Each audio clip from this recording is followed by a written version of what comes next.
अस्सलाम वालेकुम व्यूअर्स, कैसे हैं आप सब। उम्मीद है खैरियत से होंगे। आप लोग देख रहे हैं नेक्सस डे टीवी और मैं हाजिर हूं एक लेटेस्ट वीडियो के साथ। और आज हम थोड़ा सा डिफरेंट टॉपिक डिस्कस करेंगे प्लाट ट्रांसफ़र के हवाले से, और क्या क्या डॉक्यूमेंट्स आपको प्लाट ट्रांसफ़र के टाइम पे रिक्वायर्ड होते हैं और क्या चीज़ें आपने अरेंज करनी होती हैं। इसमें जो सेलर की रिस्पॉन्सिबिलिटी है, बायर की रिस्पॉन्सिबिलिटी है, और जो इस्टेट एजेंट है उसकी क्या रिस्पॉन्सिबिलिटी है।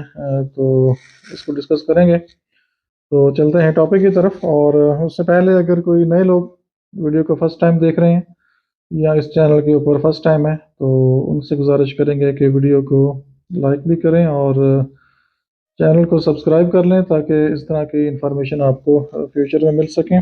और बेल आइकॉन पे ऑल नोटिफिकेशन पे ज़रूर क्लिक करें।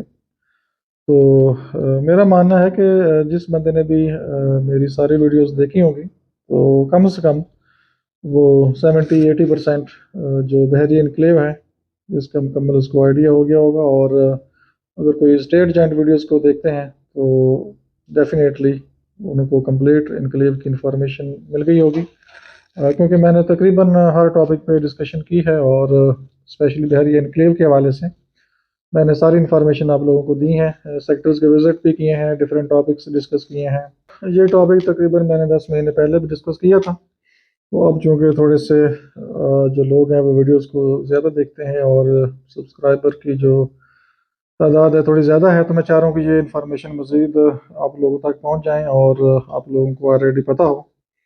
तो चलते हैं टॉपिक की तरफ। और सबसे पहले जो डॉक्यूमेंट्स हैं, अगर हम सेलर की बात करें तो सेलर के पास प्लॉट की कंप्लीट डॉक्यूमेंट्स होने चाहिए। स्पेशली जो पुराने लॉटीज़ हैं जिनके 8-10 साल पुराने प्लॉट्स हैं, स्पेशली उन लोगों को केयर की ज़रूरत है। क्योंकि जब डील होती है या ट्रांसफ़र टाइम आता है तो पता चलता है जी उनके पास तो जो बुकिंग फॉर्म है वो अवेलेबल नहीं है। उनको पता ही नहीं है कि वो कहाँ रखा था, किधर गया, कोई समझ नहीं है। तो वो फिर बहुत बड़ा इशू बन जाता है।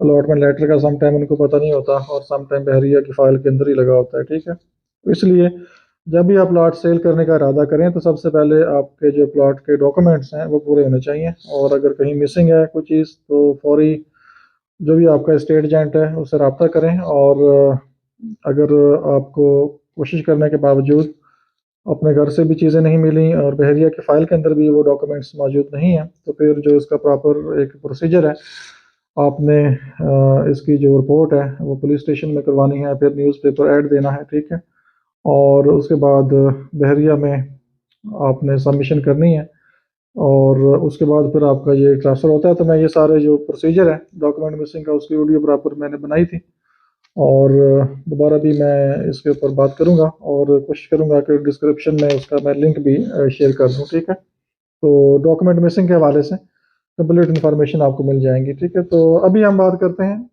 सिर्फ ट्रांसफ़र जो प्रोसीजर है। ठीक है, तो सबसे पहले आपके पास ओरिजिनल डॉक्यूमेंट्स होने चाहिए प्लॉट के। ठीक है, जो सेलर है उसका ओरिजिनल एनआईसी होना चाहिए। 2 पिक्स अपने पास रखें। ठीक है, समटाइम बहरिया मांग लेता है, समटाइम ज़रूरत नहीं पड़ती। और प्लॉट के डॉक्यूमेंट्स में आपका बुकिंग फॉर्म आ जाएगा अगर आप फर्स्ट लॉटी हैं। अगर आप सेकंड लॉटी हैं तो ट्रांसफ़र लेटर, अलॉटमेंट लेटर होगा। अगर ऑल ड्यूज क्लियर प्लॉट है means possession utility charges paid है और पोजेसन आपने कलेक्ट किया हुआ है, तो पोजेसन सर्टिफिकेट आपके पास मस्ट होना चाहिए, क्योंकि वो सारे डॉक्यूमेंट्स ये सरेंडर होते हैं। ठीक है, सबमिट हो जाते हैं वापस बहरिया में। अगर आपने जस्ट पेमेंट की है और पोजेसन सर्टिफिकेट कलेक्ट नहीं किया तो फिर डेफिनेटली वो बहरिया के फाइल के अंदर ही मौजूद होता है, फिर कोई मसला नहीं है। ठीक है, तो और एक चीज़ मैं हमेशा कहता हूँ कि पेंसिल आपने अपने पास रखें। ठीक है, वहाँ पर जब आपको एग्रीमेंट साइन करना पड़ता है तो फिर आप आगे पीछे देखते हैं या किसी मांगनी पड़ती है, तो बेहतर है कि आपकी चीज़ आपके पास ही होनी चाहिए। और इसके बाद सेकंड नंबर पे अगर हम बात करें बायर की, तो उसके पास डेफिनेटली पेमेंट होनी चाहिए। पे ऑर्डर है, कैश है, जो भी चीज़ है।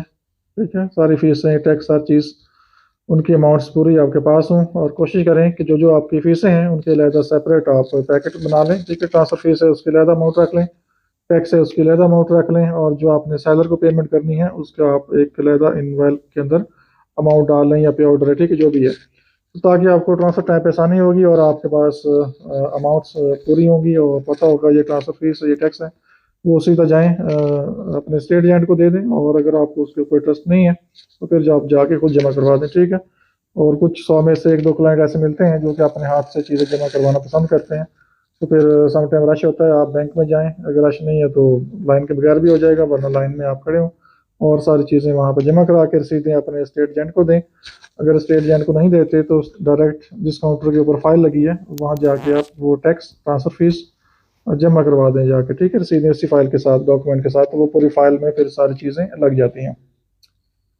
और एनआईसी ओरिजिनल बायर के पास होना चाहिए, तो पिक्स होनी चाहिए, ठीक है।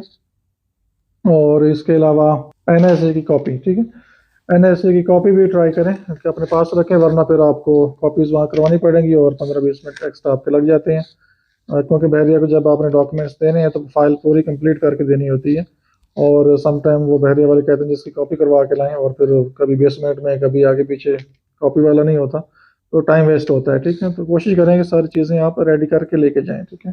और उसके बाद आपने जब सेलर साइन कर देता है तो फिर आपने जो पेमेंट है वो अगर चाहें तो सेलर को डायरेक्टली भी दे सकते हैं, लेकिन जो स्टेट एजेंट है आपका उसकी मौजूदगी में सेलर के हैंड ओवर करें, अदरवाइज जो आपका स्टेट एजेंट है उसके हैंड ओवर करें और उसको बता दें कि जब मैं साइन कर लूँ तो फिर आप ये आगे हैंड ओवर कर दें, ठीक है। तो ये म्यूचुअल अंडरस्टैंडिंग होती है, वो इसमें कोई ऐसा इशू नहीं होता। लेकिन 100 में से एक दो क्लाइंट ऐसे मिलते हैं जो साइन से पहले कहते हैं मुझे पेमेंट दें, मीन्स कि उसने अपने साइन भी नहीं किए होते और वो पहले डिमांड कर लेते हैं जी मुझे पेमेंट दें, ठीक है। तो ये एक अजीब सी सिचुएशन होती है, तो इस तरह मैं रिक्वेस्ट करूंगा कि जो सेलर्स हैं उनको इस तरह नहीं करना चाहिए। पेमेंट वहीं होती है, सेलर भी मौजूद है, बायर भी मौजूद है और स्टेट एजेंट भी मौजूद है, ठीक है। डेफिनेटली सारी पार्टीज इकट्ठी हैं, जैसे ही आप साइन करेंगे तो पेमेंट आपको मिल जाएगी, ठीक है। ऐसा नहीं होता कि आपने साइन नहीं की और पहले आप पेमेंट की डिमांड कर रहे हैं, ठीक है।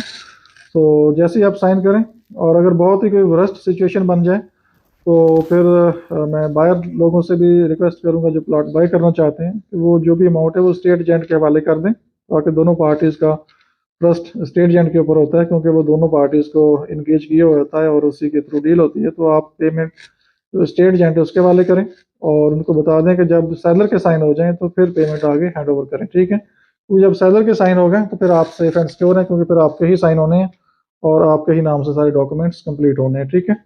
तो इस तरह करके ये ट्रांसफ़र का जो प्रोसीजर है वो कंप्लीट हो जाता है, ठीक है। और उसके बाद मोस्ट इम्पॉर्टेंट स्टेट एजेंट है उसकी रिस्पॉन्सिबिलिटी क्या है वो भी डिस्कस कर लेते हैं।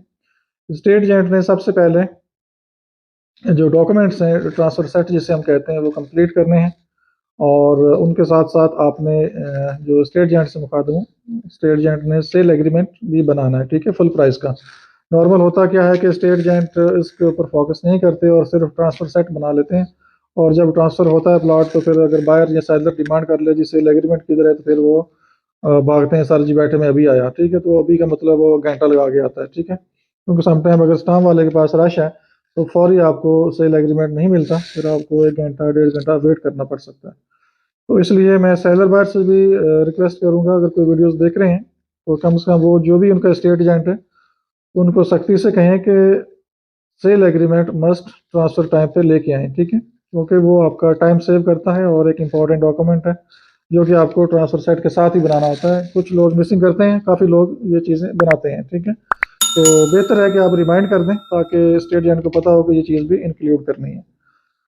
ट्रांसफ़र सेट सेल एग्रीमेंट हो गया, ठीक है। और एनडीसी, ये भी स्टेट एजेंट की रिस्पॉन्सिबिलिटी है कि वो एनडीसी अप्लाई भी करे और बिफोर ट्रांसफ़र आके चेक करे कि एनडीसी रेडी है, तो जैसे ही सेलर आता है उसका एनआईसी लेके एनडीसी कलेक्ट कर लें, ठीक है। समटाइम डीलर्स को एनडीसी वैसे रसीद दिखा के भी मिल जाती है, बीआई नंबर से भी मिल जाती है, लेकिन अगर किसी के अंदर कोई दुआसलम नहीं है, कोई जान पहचान नहीं है, तो वो समटाइम सेलर को भी बुला लेते हैं और सेलर का एनआईसी भी रिक्वायर कर लेते हैं, ठीक है। तो इसलिए अगर सेलर मौजूद होगा तो उसका एनआईसी वैसे भी आपने जब फाइल देनी है ट्रांसफ़र के लिए तो आपने देना ही होता है, तो वो एनडीसी टाइम वो चाहिए होता है, तो इसलिए पहले आप स्टेट एजेंट को दे दें ताकि वो एनडीसी कलेक्ट कर ले और उसके बाद फिर आपके एनआईसी लेके वो टैक्स बनाएगा, ठीक है, स्टेट एजेंट टैक्स बनेंगे, और उसके बाद फिर वो ट्रांसफ़र फीस टैक्स जो भी अमाउंट्स हैं वो स्टेट एजेंट पे करेगा, और उसकी जो रसीदें हैं वो जो फाइल है ट्रांसफ़र सेट, ठीक है, जिसमें आपका आईडी कार्ड है,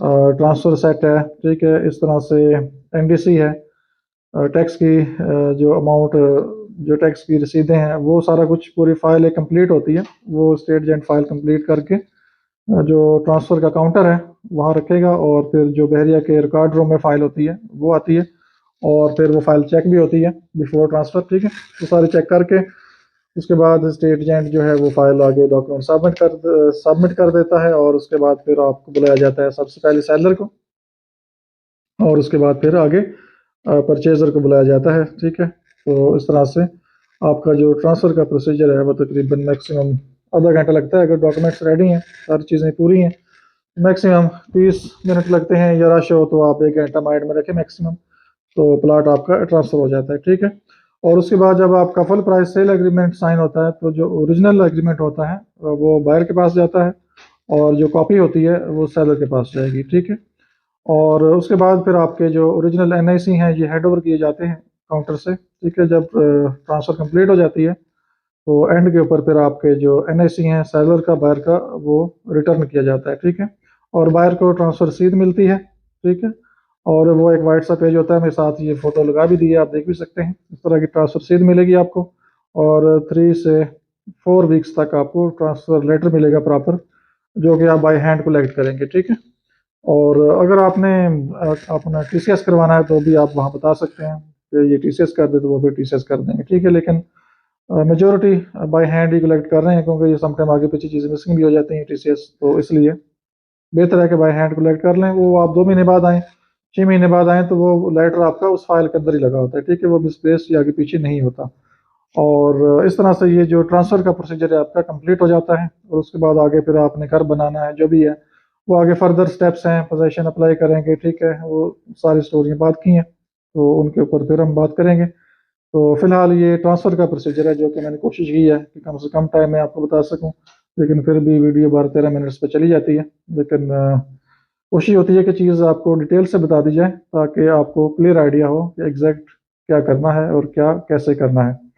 कोशिश करते हैं कि आपको एक वीडियो में कंप्लीट इन्फॉर्मेशन मिल जाए, ताकि आपके लिए आसानी पैदा हो। ठीक है, तो ये था ट्रांसफ़र प्रोसीजर, और स्पेशली जो नए लोग अगर मार्केट में हैं उनके लिए भी आसानी है, और जो बायर सेलर हैं उनको भी पता होना चाहिए कि उन्होंने क्या करना है। इसलिए अगर खुदा ना खास्ता कोई अननोन स्टेट एजेंट, मतलब जिसको मार्केट का आइडिया नहीं है या एक्सपीरियंस नहीं है इतना, अगर कोई मिस्टेक कहीं पे हो रही हो, तो आप लोग खुद भी उस चीज़ को चेक कर सकें और बता सकें। ठीक है, तो इसलिए ये इन्फॉर्मेशन बहुत इंपॉर्टेंट है ट्रांसफ़र के हवाले से। तो अपना बहुत सा ख्याल रखिए, हमें इजाज़त दीजिए। अल्लाह हाफिज़।